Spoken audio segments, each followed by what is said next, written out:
war at sea during 1914 and 1918 was mainly between two great fleets, Britain's Royal Navy and Germany's Imperial Navy.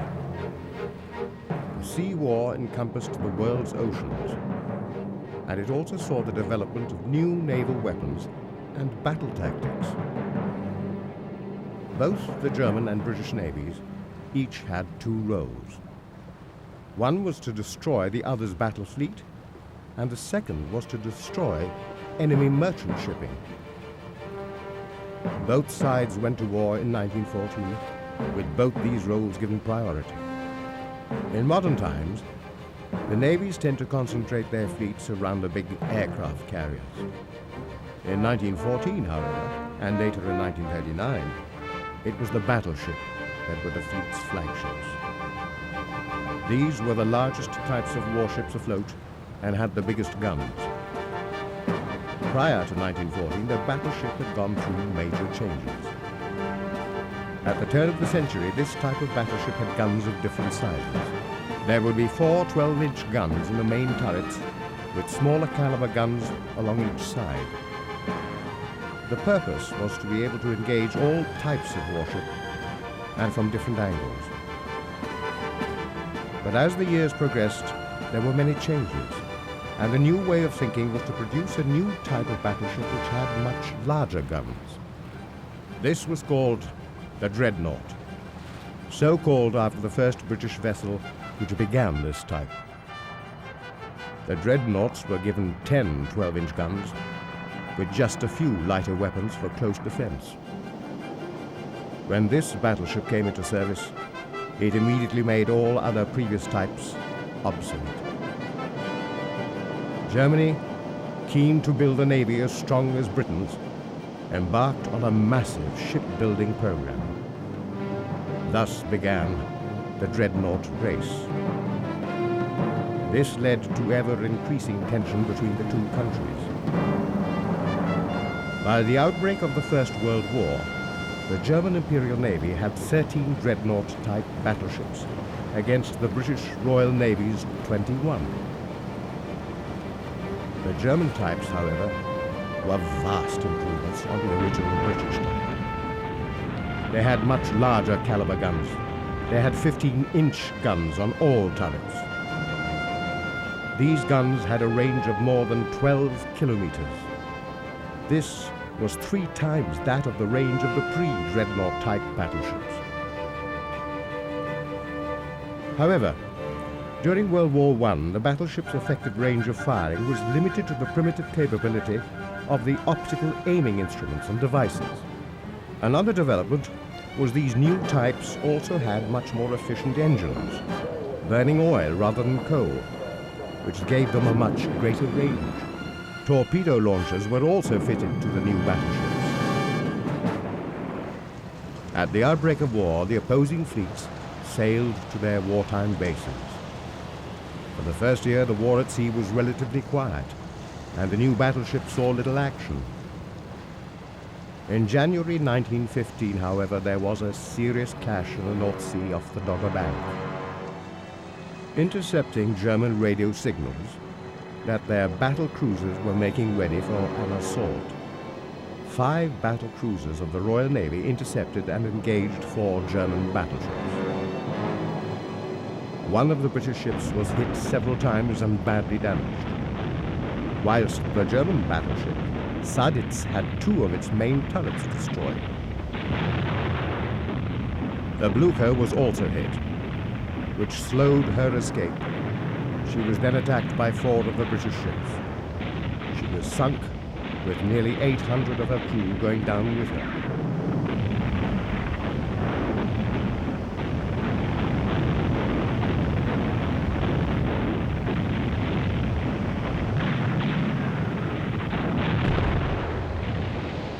The following dramatic pictures show just what happens when a crew, with no time to abandon ship, go down with one of these mighty battleships.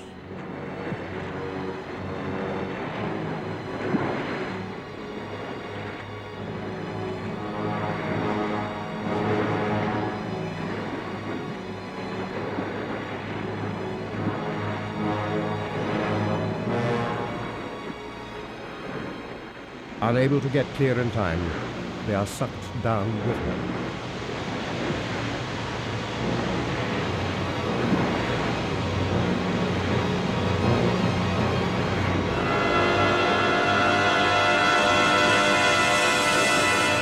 In 1916, Admiral Hitler headed out to the North Sea with 5 battle cruisers, heading a fleet of 16 modern battleships, led by Admiral von Scheer. They were attempting to draw the Royal Navy out of their base in England. The two fleets engaged at a combined speed of 80 kilometers per hour. It soon became clear that the German gunnery was superior to that of the Royal Navy.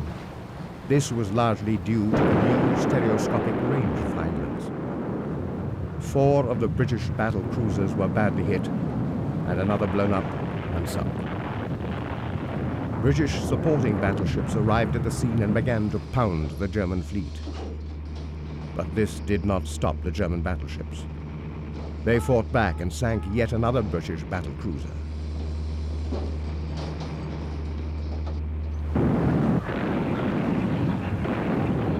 The battle, which became known as the Battle of Jutland, raged for 90 minutes. Both sides were engaged in heavy gunfire and complicated maneuvering of their ships. Despite the superior gunnery of the German fleet, they were heavily outnumbered, and it was this that made von Scheer decide to make an early turn. Although the Royal Navy won this battle on tactical grounds, their losses were far higher than Germany's Imperial Navy. In 1918, with the war lost, the German High Seas Fleet sailed into the British base at Scapa Flow in the Orkneys to surrender. The ships were impounded, but the German Imperial Navy was to deliver its final blow to the British. They scuttled the entire fleet of battleships, battle cruisers, and destroyers.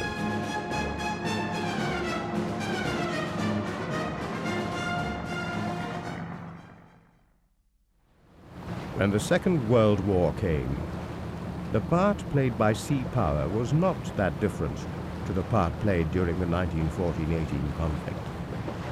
Its prime role remained in securing the oceans and denying them to the opposing fleets in order to ensure that maritime communications could be maintained.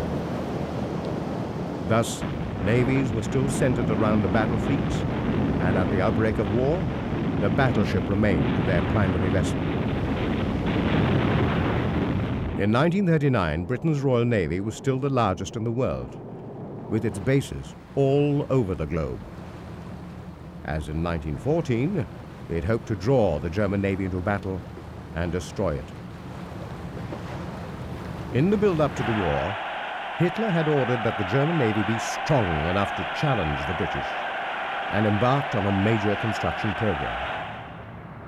In contradiction to this plan, Grand Admiral Erich Raeder, the naval commander-in-chief, felt that such a plan would be hopeless, and that Germany could never match the strength of the Royal Navy on the surface.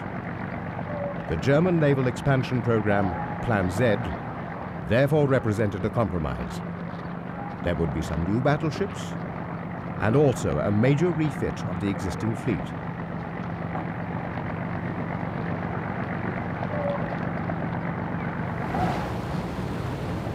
One of the first battleships to see active service was the Schleswig-Holstein, which was deployed during the Polish campaign. The aging battleship was used to bombard the port of Danzig.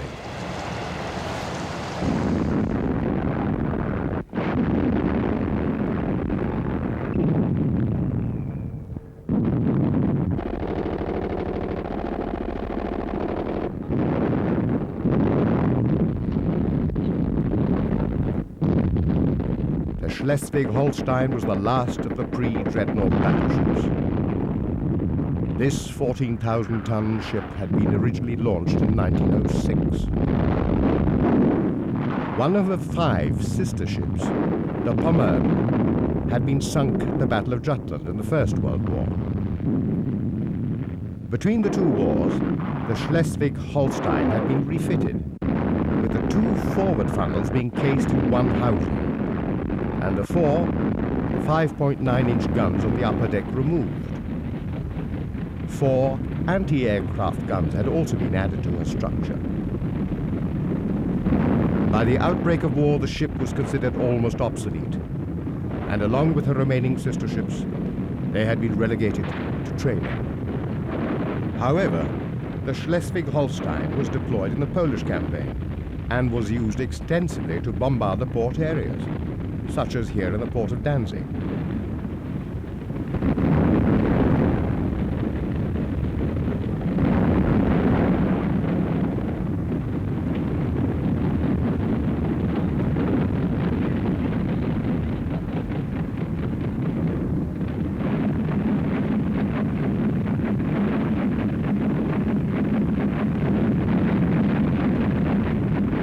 The ship had sailed into the port with storm troops hidden below decks. During the attack, the bombardment lasted all day and continued through the night.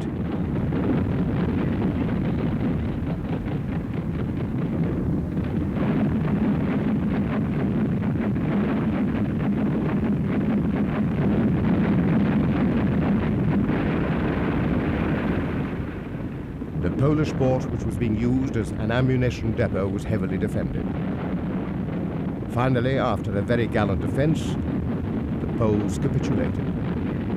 Her task completed, the Schleswig-Holstein moved out into the Gulf of Danzig to continue bombarding other shore defenses at Hoxhoft, and Hader, and Heistenest, where she was joined by her sister ship, Schleswig.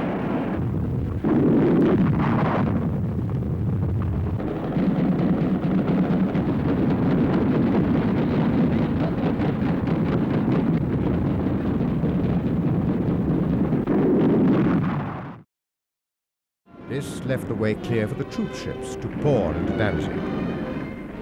Danzig had been part of Germany until the end of the First World War, and Hitler had been determined that it should be returned to the Reich, taken by force if necessary. The attack had started on the 31st of August, and on the 2nd of September, Hitler had indicated to the Western Allies that he would withdraw from Poland, provided that he was allowed to retain Danzig and the Polish corridor. This was dismissed, and a joint ultimatum was given to Germany to withdraw her troops from Poland within 12 hours or find herself at war with Britain and France. But the bombardment had continued, and it was not until the 7th of September that the garrison of 182 Polish soldiers had finally surrendered, leaving it clear for the troops and equipment of General von Bock's Army Group North to disembark.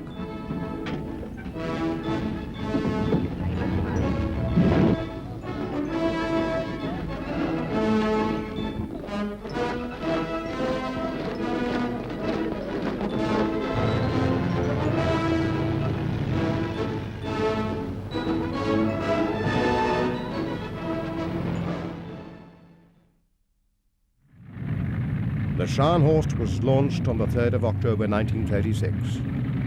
This fast and robust vessel, despite the size restrictions of Germany's fleet laid down by the Versailles Treaty, weighed 32,000 tons. Her sister ship, the Gneisenau, was launched 2 months later. These two new ships gave a new slant to the definition of a battleship by sacrificing weight of armament instead of protection and armor plating to secure high speed. The Scharnhorst had heavy anti-aircraft guns, 14 of them, coupled with 4 high-angle directors. She also had 9 11-inch guns and 12 5.9-inch guns mounted in the turrets. The Scharnhorst and the Gneisenau spent the first month of the war at sea, plaguing the merchant shipping convoys in the North Atlantic. In November 1939, they intercepted a convoy off the coast of Iceland, escorted by the armed merchant cruiser Rawalpindi. She was sunk by Scharnhorst after engaging her to enable the convoy to escape.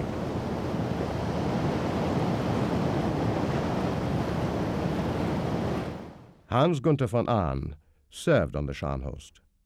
The goal of the whole business was a trade war We were not the first battleship in the Atlantic. The panzer ships, which were later renamed the Admiral Scheer and the Graf Spee, had already been active before us. The Scheer was our example, as it had been very successful, and we were ordered to carry out our attacks using the same methods. This meant to set sail and find as many convoys and merchant ships as possible, and to either destroy them or capture them and bring them back to port. Well, the British had already added armoured merchant ships to their convoys as protection, and these were armed. And sometimes they were protected with battleships or cruisers. We wouldn't always risk going into battle against a ship which may have had better armament than ours. This could have had severe consequences. This would only result in us losing our ship or bringing them back battle-damaged, and this would have taken us out of the war either for good or whilst being repaired. We had many ships around us in our battle fleets, which were used for reconnaissance. We also had our aircraft. These would search the seas for the convoys, and in particular those without escorts, although sometimes the merchant ships were disguised and had hidden guns. Unfortunately, most of the ships or convoys that were sailing without escorts were ships that were not carrying any significant or important loads, or were empty. But that didn't stop us. Before we would engage and start to shoot, we would always give the convoy the opportunity to stop and surrender. We attacked the ones which hoisted the war flag or sent out Morse or radio signals for help. We did capture quite a few ships. Most times we operated independently. In fact, both the Scharnhorst and the Gneisenau acted independently of each other. But both ships came under the direct orders of the battle fleet commander. Although we were in the same fleet, we rarely came into contact, unless it was to receive new orders concerning posts or reconnaissance areas. During the campaign in the Atlantic, we were at sea for 9 weeks. On the 7th of April 1940, Britain's Royal Air Force spotted German merchant ships steaming north towards Norway. They were headed for the ports of Narvik and Trondheim. Each of the ships, disguised as coal ships, were packed with stormtroopers and assault troops. Germany was about to invade Norway. Amongst the fleet were 2 of Germany's capital ships, the battleships Scharnhorst and Gneisenau. There was also 2/3 of Germany's U-boat fleet, deployed to protect the troop ships. Although being spotted by the RAF, fog and low cloud had helped to mask the ships. And although the British home fleet had been alerted, they were slow to respond to the possible threat. The convoys reached their destinations relatively unhindered, although one of the merchant ships had been sunk by a Polish submarine. One British destroyer, which had also managed to intercept the fleet, was rammed by the German cruiser Hipper, which sent her to the bottom of the North Sea. German seaborne troops made 5 separate landings in Norway, at Oslo, Kristiansand, Bergen, Trondheim and Narvik, whilst airborne troops seized the airfield at Stavanger. All of the German objectives were taken with relatively little resistance from the Norwegians. However, by the time of the invasion on the 9th of April, the British home fleet had almost caught up with the German fleet. And whilst the troops were being landed safely, there were soon to be ferocious battles going on at sea. Both German and British losses were going to be heavy.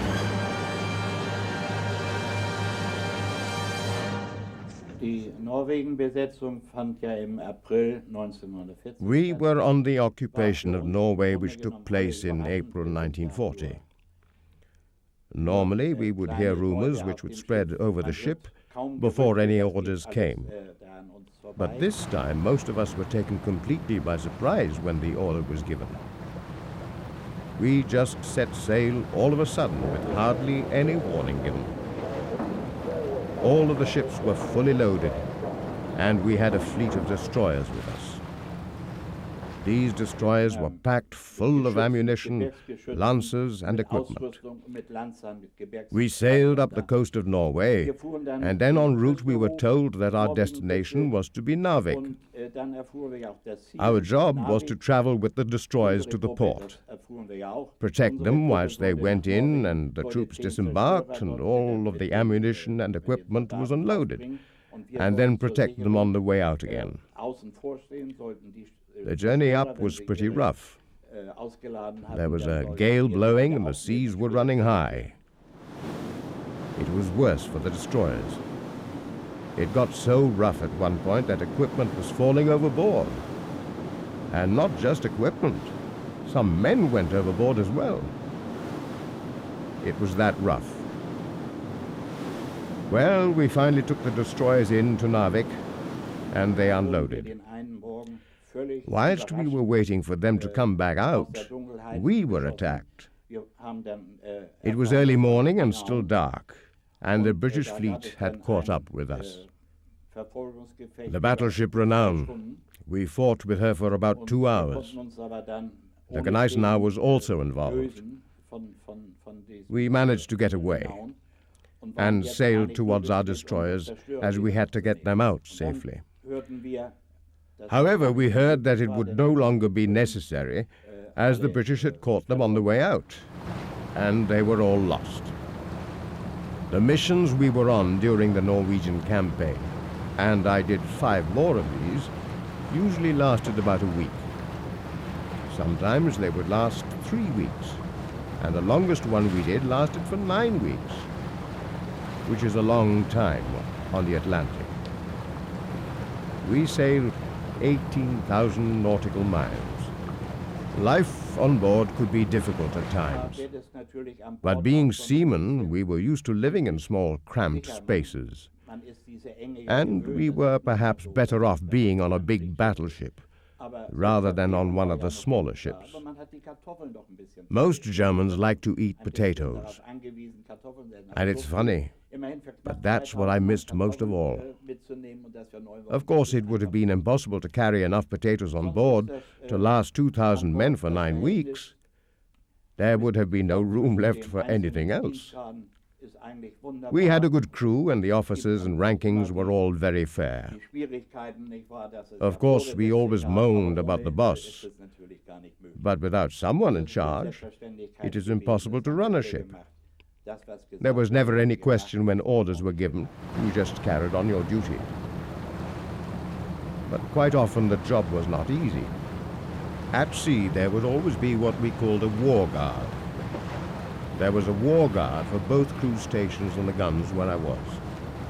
A starboard guard and a backboard guard. There would also always be a guard on duty guarding the ammunition and machines. We all joined in with this duty and took turns on a rota. On some occasions, we were all on duty all of the time, so there was little time for recreation or resting. I also remember when I was on guard duty, I would have to eat my meals at my post. Sometimes this war guard would be halved. Then there were only 4 of us, so we could take shorter duties and have time to rest. This was usually when the weather was good and we could see more.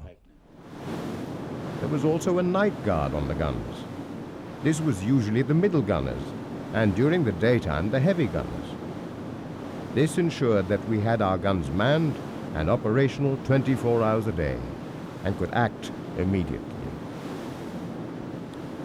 The worst time for us was when we were out in the North Sea, out in the real cold, icy conditions. The cold made everything difficult, and the conditions were hard. It wasn't the same for the rest of the crew on board, because when the ship was cruising, there was heating, except for the towers where we were. They had nothing.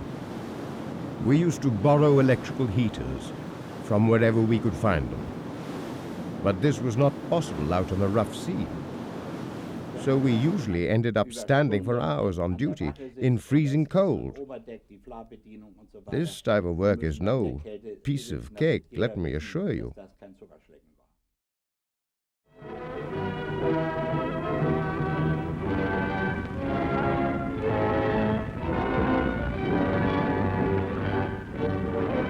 When the conditions got really cold, in the far northern areas of the Atlantic, the sea would of course freeze over, making it extremely difficult to cross, especially for the lighter vessels or U-boats and convoy.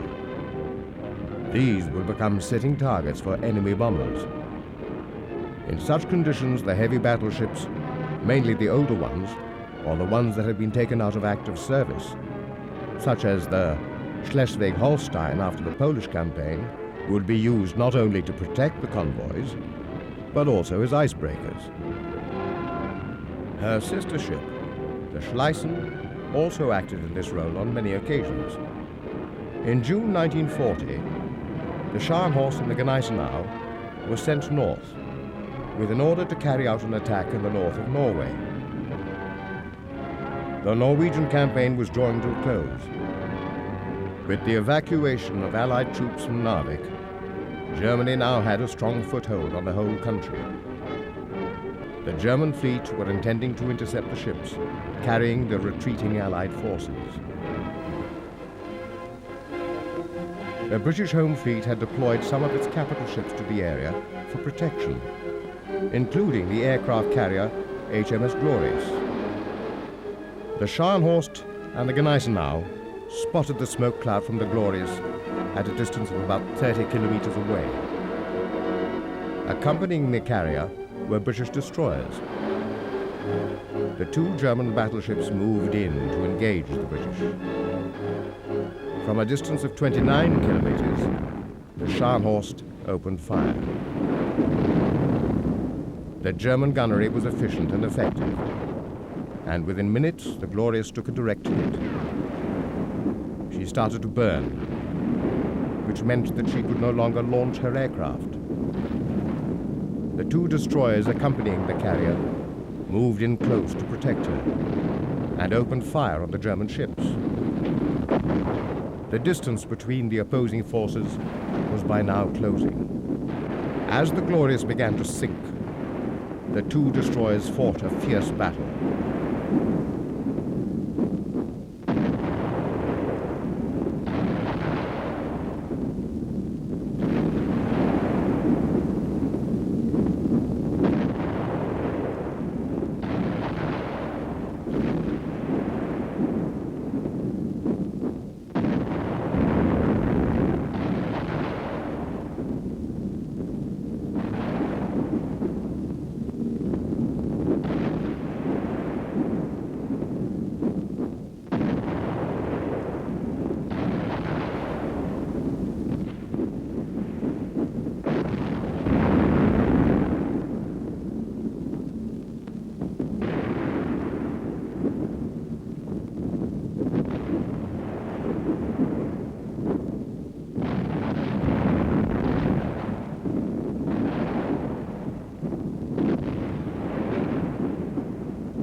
However, the first one was soon sunk. The second one, the Ardent, moved up to launch a torpedo attack on the Scharnhorst. The Ardent was hit and sunk, but not before letting loose the 4 torpedoes. The Scharnhorst took a direct hit on the starboard side. gouging a hole 4 meters by 10 meters under one of the main towers. Das Schiff hatte einen großen Schaden. Die Steuerbordwelle war durchgebrochen. The ship was severely damaged. We didn't know quite how much until later, but we did know it was serious. The middle engine had been damaged and flooded, and the turbine was no longer working. Fortunately, we did manage to get to Trondheim with just one engine, but we could hear the main shaft knocking loudly, and we only just made it. Following the period of repair at Brest, the Scharnhorst and the Gneisenau, along with the Prinz Eugen and accompanying destroyers, were to make one of the most dramatic breakouts of the war. They boldly sailed at full speed through the English Channel. After the ship had been in Brest for repairs, we had new orders. The trade war in the Atlantic was becoming increasingly difficult, and whilst we were holed up in Brest, we knew that we were in range of the British bombers, and they knew we were there. It was necessary for the whole fleet to break out before we were attacked. There were 3 options open to us as we could see it. We could either sail to the Mediterranean, going via Denmark, or we could try and sail up past Norway, back to the safety of the Bay of Germany. Or we could dash out through the English Channel, and this seemed the best option. The British, however, were expecting this, and did everything they could to make the channel impassable. However, we took the chance, and much to the disbelief of the British, we made a dash from the harbour. There was an attack from the bombers, but it was a cloudy night, and they were not successful in stopping us. Somehow we were just very lucky. And it was not until we got to the most narrow point in the channel at Dover-Calais that we were spotted again. They attacked us with their land battery. But this was no good, as we were just out of range of their guns. Then the aircraft arrived. All around us, the Scharnhorst, the Gneisenau, Prinz Eugen, and our destroyers and torpedo aircraft, we were all shooting like mad. The British also sent some torpedo aircraft. These approached us very bravely and made a gallant effort to attack us. But they were too slow. They didn't get a chance to fire one torpedo. We shot down every one of them with our anti-aircraft batteries.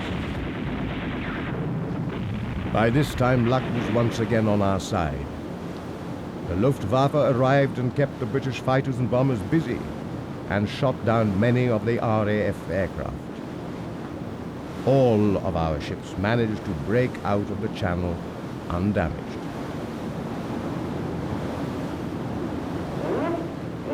The Scharnhorst continued for the next 2 years plaguing Allied shipping, but in December 1944, her end was in sight. During the Battle of North Cape, she was engaged and sunk by British cruisers. Only 36 of her crew survived. On February the 14th, 1939, the massive hull of an unfinished German warship slid into the water at Hamburg. The Bismarck. For the Nazi Party, this was a day to celebrate the new might of German war power. A moment that was enjoyed by the Führer himself. In his speech he said, "German builders, engineers and workers have created this mighty hull of this proud giant of the sea. May the German soldiers and officers who have the honor of utilizing this ship always prove worthy of its namesake." With this fervent wish, the German people welcomed their new battleship, Bismarck, as it slowly glided into its new environment of the sea. This was to be one of the strongest, largest, most powerful and most modern battleships of all the world's navies. However, the legend of the Bismarck is one that spans a mere 277 days. Only 277 days from its launching to its sinking. Its one and only operation lasted no more than 215 hours. And yet, the giant Bismarck was responsible for one of the most gripping dramas to take place at sea during World War II. During that short span of time, it was the most powerful battleship in the world.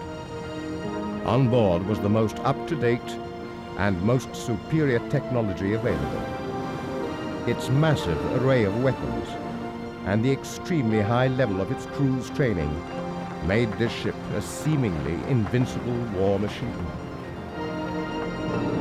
The sea power of the Bismarck now stood between Germany and victory, and no navy in the world had ever engaged an enemy warship like her.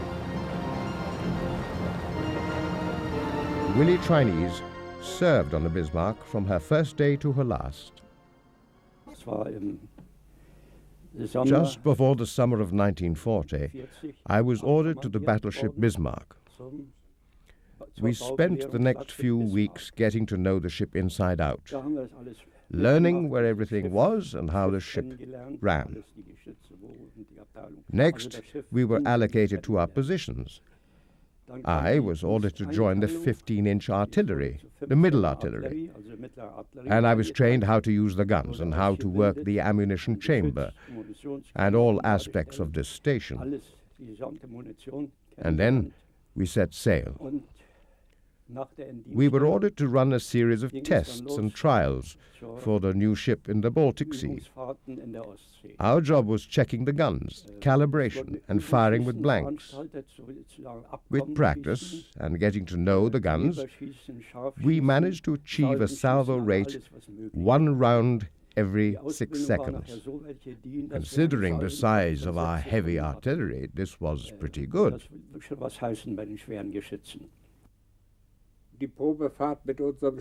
We did the test runs in the Baltic Sea in 2 separate runs. The Baltic Sea is extremely tricky when it is windy. Many of us experienced this, and we had to pay for it. Anybody who has served on a ship in these seas will know what I mean by paying for it.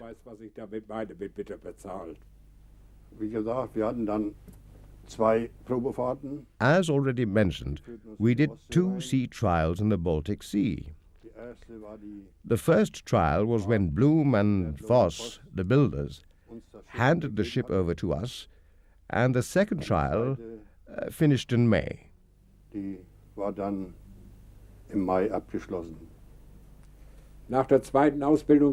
After the second trial had taken place in the Baltic, we had a visitor on board, Herr Hitler. We all knew then that very soon we would be going on a mission. And we were right. On the night of the 19th of May, we set sail towards Kiel and then to Denmark. In Richtung Kiel und dann umschwenken nach Dänemark. The British had been waiting for the Bismarck to make its move, and as the mighty battleship slid past the coastline of Norway, she was spotted. A signal was transmitted to the Admiralty building in London. A Royal Air Force reconnaissance aircraft was sent to confirm the sighting.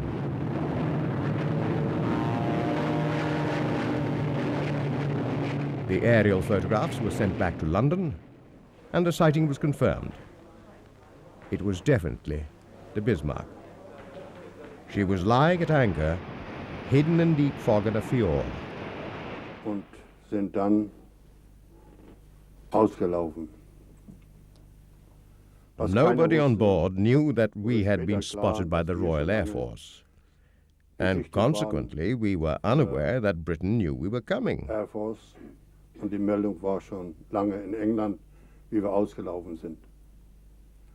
Wir liefen dann in Dänemark. We sailed into the Denmark Strait on the und, 22nd, haben dann am and this was when we had the first encounter with two British cruisers. 22. die erste Verbindung gekriegt mit englischen Kreuzer. Und da sind nachher zwei All of a englische sudden, these Kreuzer two aufgetaucht. British cruisers came out of the fog. We were given permission to open fire, but then the two cruisers disappeared again into the fog, Was festgestellt wurde, so we couldn't see them to hit them with our guns. von ihren Kreuzer. The British also had radar, Uns, just as we did. uns von der Flotten- And here, the commander of our fleet made a mistake. He assumed that the cruisers hadn't seen us visually, Wir glaubt, and that although their radar beams might have hit our ship, aber stimmte nicht. they did not reflect back to the British cruisers, as this type of radar was ineffective at this time. Waren nicht vorhanden. Also haben die Engländer auch nicht. This belief, however, was incorrect. The British cruisers Suffolk and Norfolk had seen the Bismarck. They already knew her whereabouts from the previous signal. The new position was transmitted back to London. The British knew they had to stop the Bismarck before she had a chance to meet up with the battleships Scharnhorst and Gneisenau. As Bismarck continued, a message was sent to the battleship Hood, giving them coordinates and orders to intercept and engage the Bismarck. The Hood at this time was Britain's capital ship and most closely comparable to Bismarck. Although aging, she was still the most powerful ship in the Royal Navy and was considered to be a worthy adversary of the Bismarck. The two ships closed fast on each other and prepared to do battle.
Unbelievably, within just a few minutes, the Hood took a direct hit.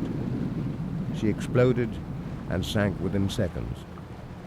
There were hardly any survivors. The news of the sinking of the Hood was devastating to the British people. There was public outrage and demands for revenge. Churchill gave the order: find the Bismarck and sink her. Sink her at any cost. The signals were sent out to the British fleet at sea and to the Royal Air Force. There was to be an all-out directive to find the Bismarck. Meanwhile, the Bismarck, along with the heavy cruiser Prince Eugen, steamed north and then west through Danish waters.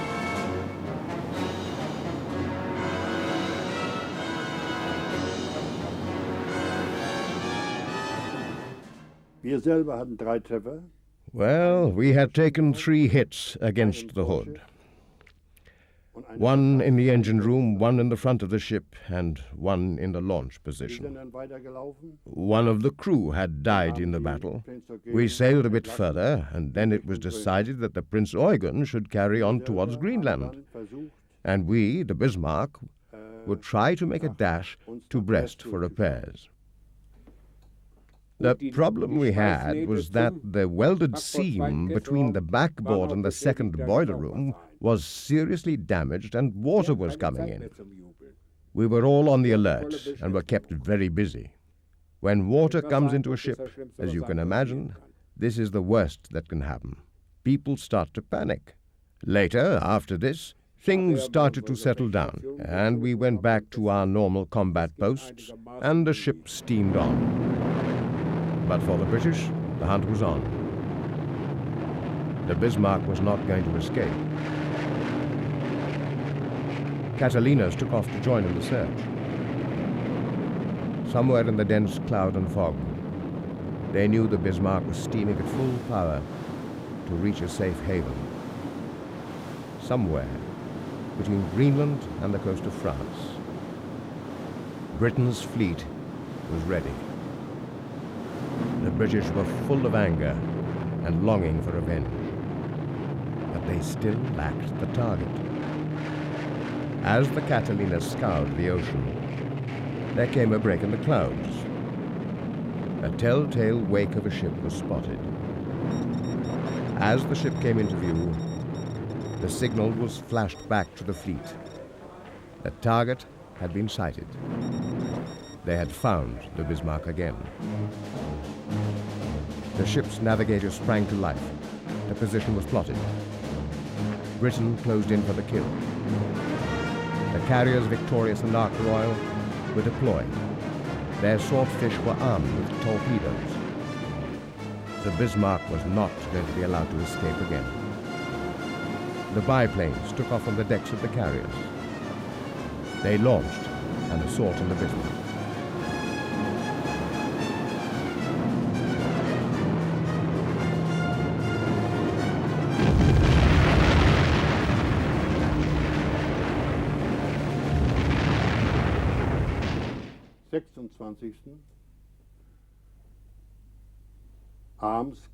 On the 26th in the evening, we were attacked for the first time by the British Swordfish, the torpedo aircraft.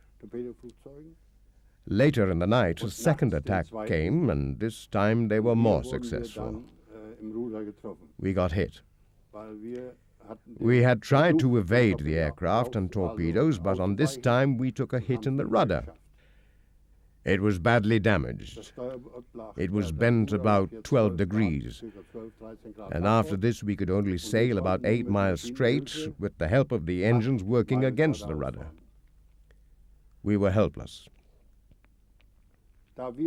We must have been about 6 hours ahead of the British fleet, but because we could not escape, only go in large circles, they caught up with us. At about 6 a.m., they caught us. We tried to accelerate away, but it was useless. We could only travel in a circle, about a 12-degree radius. It wasn't long before we all realized that we had become a sitting target for the British fleet. Ein Zielschiff der englischen Flotte wurde. The British fleet, with the Dorsetshire, King George V, and the Rodney, closed in on the crippled Bismarck and opened fire. For 1 full hour, the relentless British salvos continued.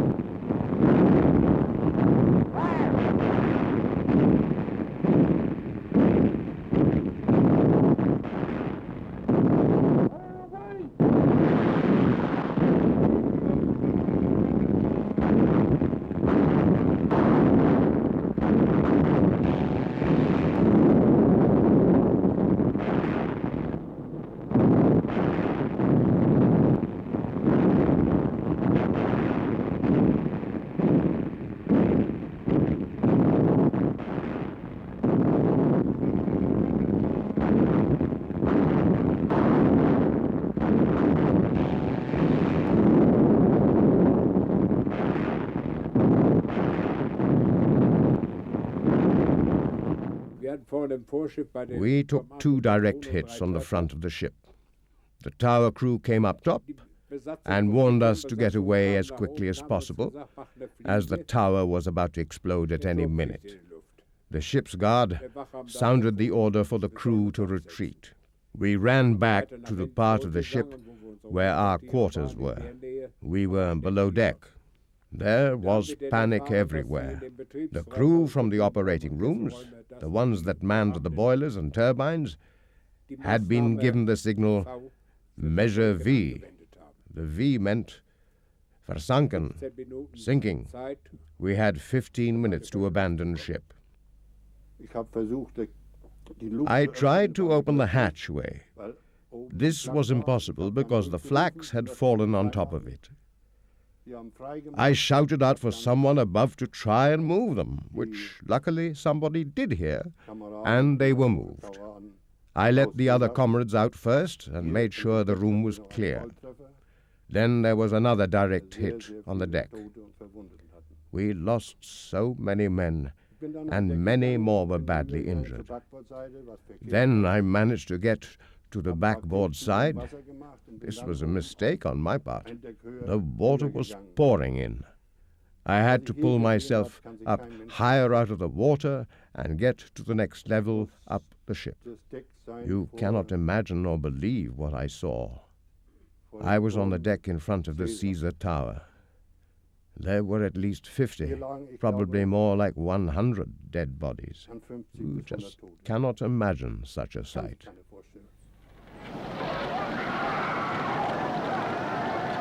The mighty Bismarck was finished. Bill Braddon, an officer on the British ship Dorsetshire, witnessed the Bismarck's last minutes. It was all over. The greatest and finest battleship ever built had gone down. Not in disgrace, but in a blaze of glory. She fought like a tiger right to the last minute. There was no cheering on our ship. It was a terrible sight.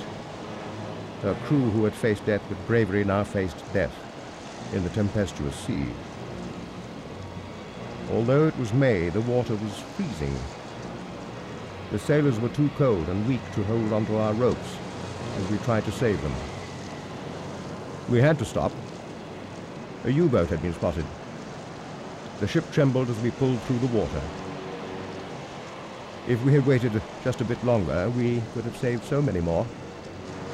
We threw overboard anything that could float. There were several hundred men, and we had to leave those poor devils behind. All of us, even our captain, cried with frustration. In all, 111 men from the Bismarck were saved, but almost 2,000, including all of her officers, had perished. 2 months after the Bismarck had been launched, her sister ship, the Tirpitz, had rolled down the slipway. She had been deployed to Norway in 1942. The numerous fjords gave her plenty of relatively safe anchorages. In September 1943, British midget submarines known as X-craft had managed to get into her fjord and damage the Tirpitz. In April 1944, British carrier-borne aircraft launched an attack on her.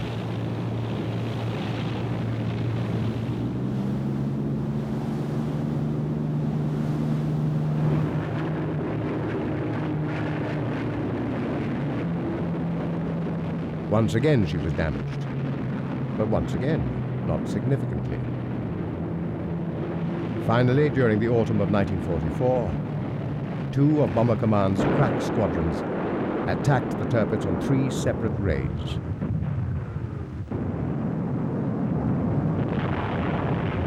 On the 12th of November 1944, they damaged her so severely that she capsized. The last of Germany's big battleships had met her end.